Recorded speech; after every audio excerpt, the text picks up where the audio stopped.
the going ahead and the governance challenges that Odisha would be facing in the energy transition. And then we have with us as well, in the past session we had Professor Ravi Grover, actually, who is the member of Atomic Energy Commission, and then we have with us Mr. Chaudhary from Oreda, right? And then we have with us Ms. Priyambada Patnaik, who is a scientist, Odisha Climate Change Cell, Forest and Environment and Climate Change Department, Government of Odisha, and Ms. Lipsa Das, that is our Secretary Energy Department. So in this session we will listen actually that what Government of Odisha is already doing, and then towards the end actually we will listen from Professor Grover that since he has sat through all the deliberations, and he has been insisting me actually to have an energy center dedicated for this work.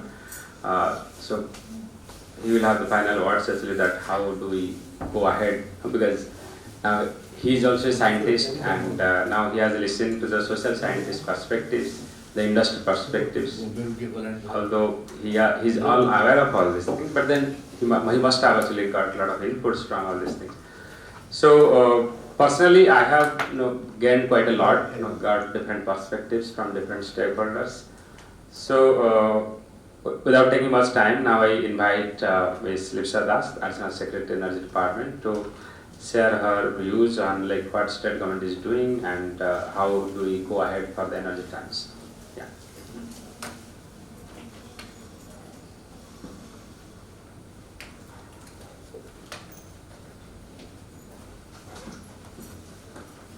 Respected Mahapatra sir, Grover sir, and all the dignitaries present here.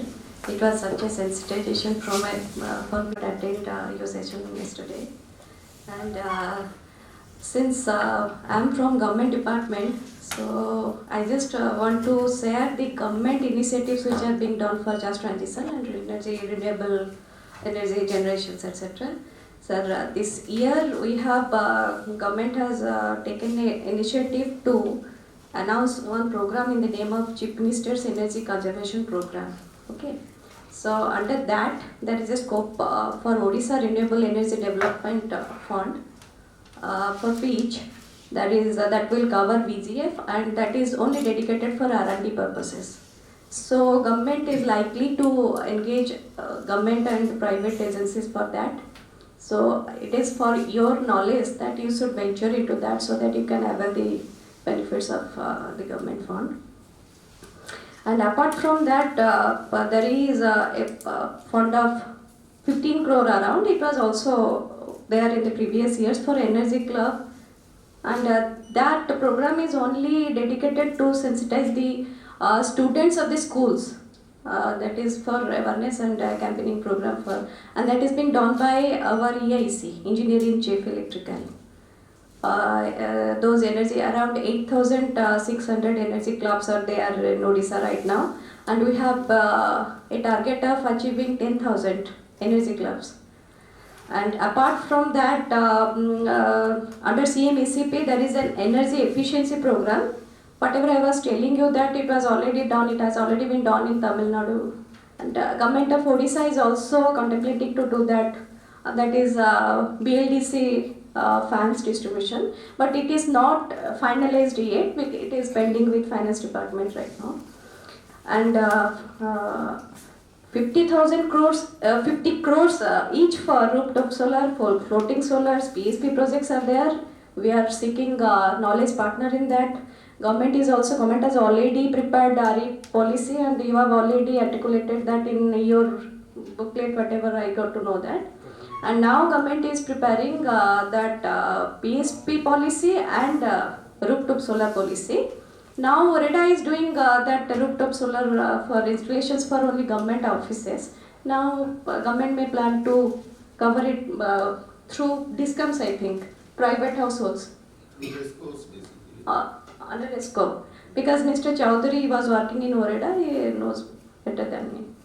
So, and I was also telling that 15 lakhs, that is interest-free loan is also, government is extending that financial loan.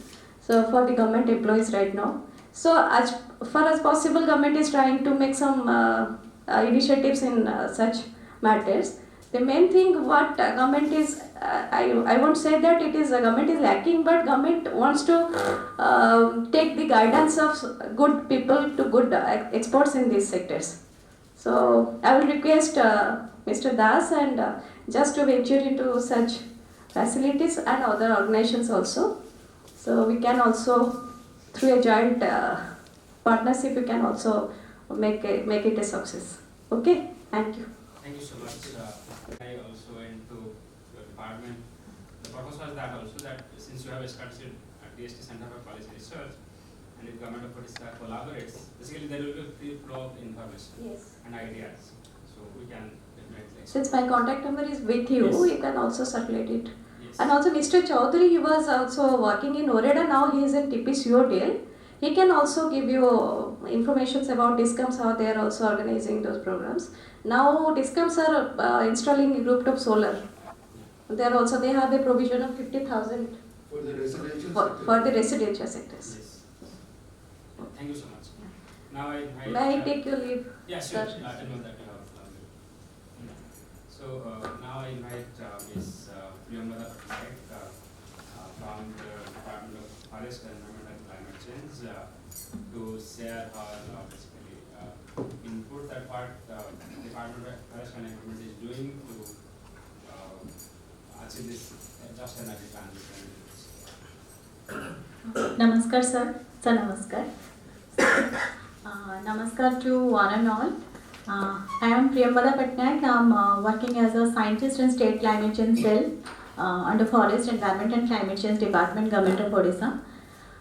Basically, we work on the State Climate Change Action Plan. Presently, the state is implementing its third State Action Plan on Climate Change, that is for the year 2021 to 30. Actually, we have taken this 2030 because as per the target of the SDGs and NDCs of Government of Odisha. So this action plan is focusing and aligned with the national commitments. Here our state is working with 11 stakeholder departments like agriculture, revenue disaster, energy, industry, transport, fisheries, forestry sector also. Though we are in forest department, still forestry sector is another portion, and mines, transport, urban, water resources. Urban department, we are having two sectors like waste management and housing and urban. So likewise, we are working with the 11 stakeholder departments. All the departmental secretaries are the members to the State Climate Change Action Plan, and Director Environment cum Special Secretary is the member convener to the committee. So respective secretaries are with prolonged discussion, they provide us the activities. Those are with their departments, and those are having some adaptation and mitigative purposes to address the state climate change issues.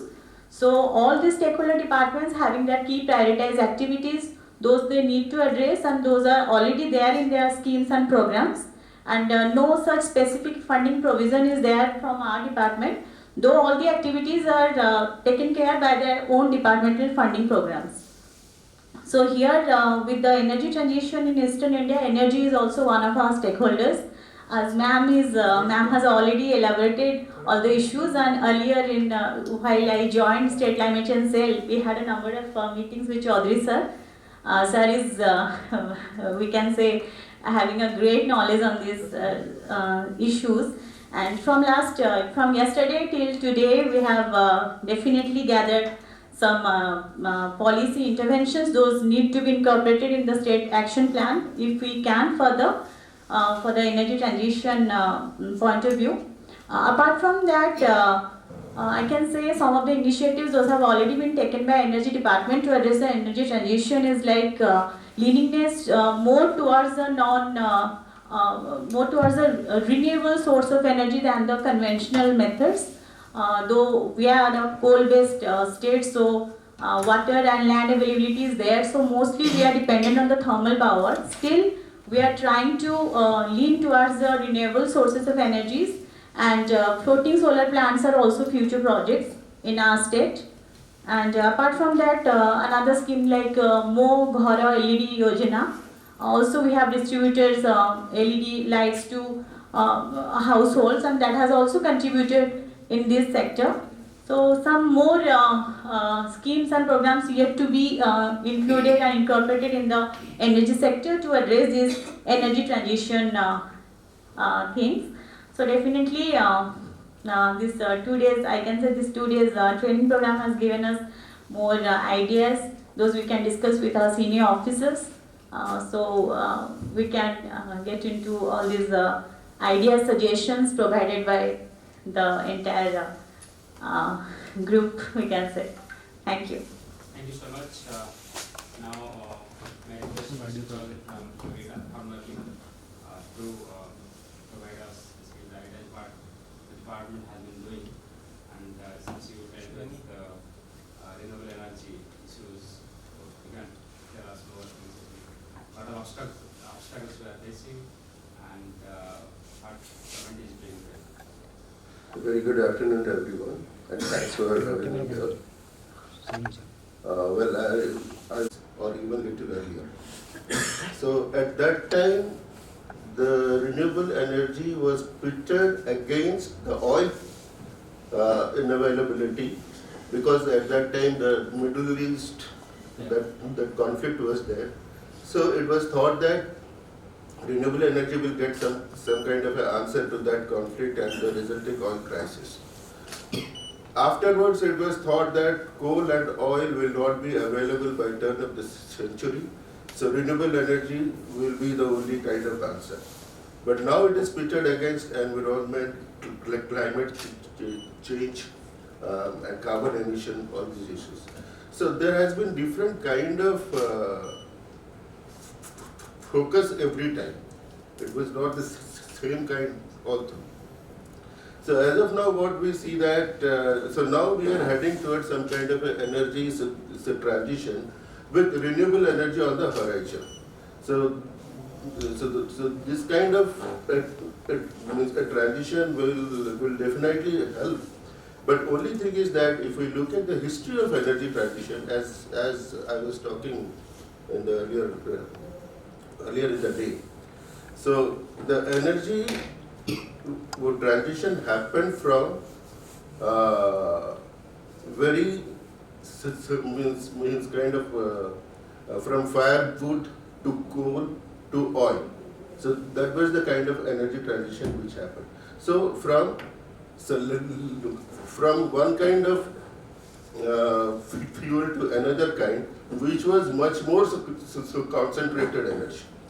But here when we are looking at this kind of energy transition, from oil to we are now going to renewables. So renewables will not be available all the time. Renewables have their own kind of intermittency, and solar energy is available only for 8 hours a day.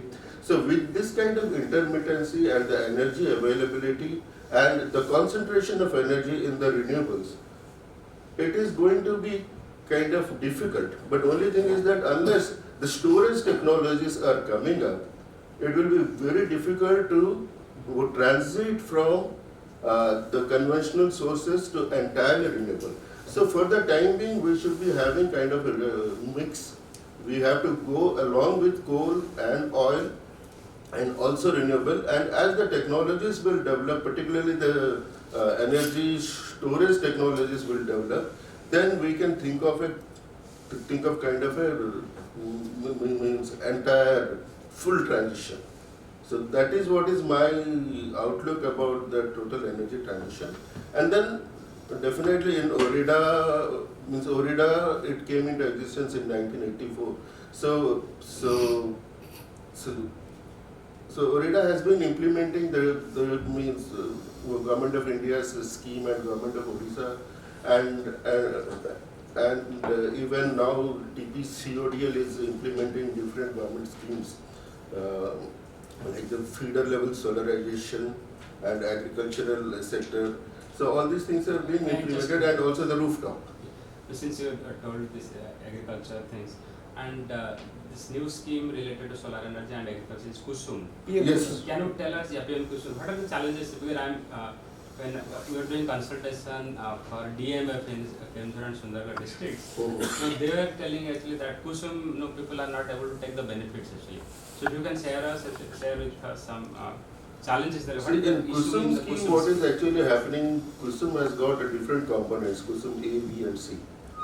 The component A is basically, it deals with energization of the grid. So farmers are allowed to install a small solar power plant of up to 2 megawatt and sell the entire electricity to the grid.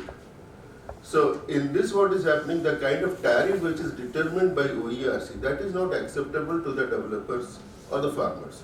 And they require a higher tariff. So that kind of a tariff, ORIDA actually approached the regulators to increase the tariff, to revise the tariff, but it was not accepted by the regulators. So now what we are actually doing, we are going to the open market to explore what kind of a tariff is actually required through tendering, and after that we will be approaching the regulators. This is the kind of tariff which is discovered in the market, so you kindly approve it.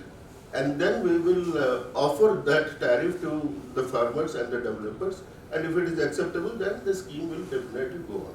So that is about Kusum A. And Kusum B is about the standalone agricultural pumps. So that is being implemented by ORIDA, and it is being implemented well. They have already installed some 1800, no, not 1800, much more, about 18,000 irrigation pumps under that scheme. So that scheme is going on well, and the acceptability is also very good. So regarding Kusum B, absolutely there is no issue in the scheme. Then Kusum C again has got two different components. One is C1 and C2. And the C1 component is individual farmers who are already having electrical pumps. They are allowed to set up a small solar power plant and sell the entire electricity to the grid. So in that scheme again, the acceptability is not that much because the initial upfront investment is quite high. Though finance is available, farmers are not being eligible to get the loan finance because they are not having a good CIBIL score sometimes they are having earlier loans and all. So for that the eligibility is not adequate so that they can avail a loan. And in the absence of a loan, it is very kind of difficult for them to invest the money. So that is the thing which we are facing over there. And now the government of Odisha is thinking of further incentivizing it or subsidizing it. So with a subsidy of 80% or 90%, it may be successful, like in Kusum B. But otherwise, it is very difficult. Farmers will not be able to get that kind of an investment. So that is what we are facing in Kusum C1. And Kusum C2 is the feeder level solarization. Under feeder level solarization, we have gone ahead with the tenders, and we have already received the tenders. We will be evaluating them, and then we will see how it is actually coming up. As of now, the kind of response which we are getting, that is not very encouraging, because against our tender we received only some 4 entries only. So with 4 entries we will be evaluating it, and then we will see what is happening in it, and after that, if something else is required, if some other input is required, then we will try to incorporate even that. So that is the way these schemes are going. Still the schemes are in very nascent stage, and as the schemes are implemented, then we will come to know what are the issues that are involving in it, and we can improve on those schemes. And as far as the rooftop scheme is concerned, particularly the residential sector, even that is also not kind of taking off very well. And the reason is again upfront cost, high upfront cost, and the repayment time is about 8 years. So if with some additional subsidy, that has to be reduced. Unless that is reduced, it is very it is almost impossible. Though the residential sector is having the highest highest kind of electricity consumption. So if we attack the residential sector, then the then the regular electricity consumption will definitely will be reducing, and the renewable energy will be increasing. But in spite of that, because of the high upfront cost and the long repayment time, that is also becoming difficult. So in that also we are looking for higher subsidies. But then again, everything has got its own kind of issue. Even if there is higher incentives or subsidies, then that will be also kind of limit the overall achievements. So means that will limit the coverage. So all these issues are there. So we will have to look into these issues individually, and we will have to find the right kind of way how to address these issues and how to implement the schemes. You have a question. Sir, I'm from admission for any kind of cleaner technology in farm mechanization. But as per the reality, even though we are going for farm mechanization or any sort of adoption of cleaner technology, now the farmer's preference is, as you have already mentioned, the farmer's preference is not as much high. Like especially if you consider the agriculture of Odisha, the irrigated lands, for example, from Bargad or like the western Odisha side, now the farmers are mostly also unaware about the usage of the technology itself. And once again, there is sectoral use of technologies. Like I'm the Krushak Sathi of this particular village. I have my set of farmers who are representing the use of that subsidized technology. Actually, the farmers who are small and marginal or have fragmented lands, they don't have access, neither do they have information about such cleaner technology. And most of the lands are constituted by these farmers.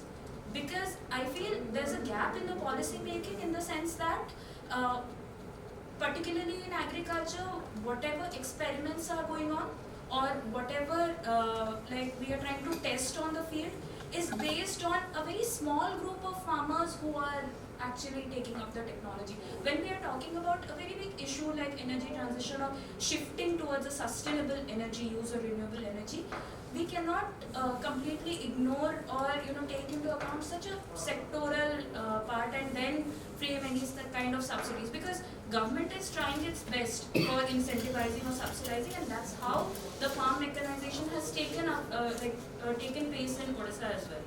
But the current situation and the on-farm, the on-field situation is quite different. I mean, personally, the fields we have visited, even though there is a large farmer, I think hardly we have seen people who are opting for such clean technology. So what could be? So what is your recommendation? So my recommendation is probably first a capacity building for the farmers. Capacity building and IEC activity has to be concentrated, and there should be much more awareness generation. So all these things are definitely there, but at the same time we are also afraid if the demand is high, then at that time are we able to handle that? Will we be able to handle the demand also? So that issue is also there. But in any case, awareness is definitely an aspect of it, and on awareness also there are different organizations which are already working, and our organization and ORIDA, we are also working on this kind of awareness generation and IC activity. They are also working, but it means the kind of answer we are actually looking at, that will come, that will definitely come, but it will take time. So that is what I see at this point of time. Thank you. Okay, thank you very much. So this is